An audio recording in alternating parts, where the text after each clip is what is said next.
Suffering is not an objection which is particular to one person or another. It's the most challenging question that can be posed to a theist, especially a Christian theist. Everywhere I go, this is a question that people ask, and understandably so. I think as a Christian I need to admit this is a big question, this is a big objection. Vince has done such groundbreaking work in this subject in his dissertation here at Oxford University. I thought if I came about it from one angle and from an Easterner's perspective, he came about it from a Westerner's perspective, the confluence would bring some new light.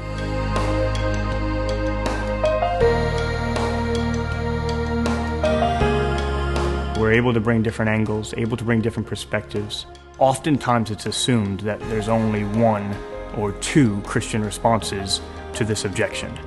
We argue in the book that there are 10 or more, some of them never before published, and we think the strength of the responses is not in pitting one of them against another, but actually in their cumulative force. What I have dealt with is dealt from the skeptic's point of view, the moral issue, from the pantheist point of view, Hinduism and Buddhism particularly, and then the other theistic perspectives, namely Islam. What does Islam have to say about the problem of evil and suffering? What does the skeptic have to say about it? The biggest struggle the skeptic has always had is with the moral argument for the existence of God, meaning that moral values only exist if God exists. But is it true that moral values exist? How do we know that? So these are the issues that I try to unpack.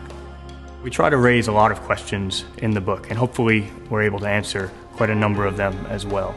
And some of these questions I think are going to be challenging to anyone, regardless of whether you're a Christian or you're not sure what you believe, or perhaps you don't believe at all. This is a very meaningful thing for my own life, that the gospel is a story. That in that story there is an author. That author identifies the various components of the undeniable realities of life. The supreme ethic is love. And yet in that loving supreme ethic we see evil and suffering as well.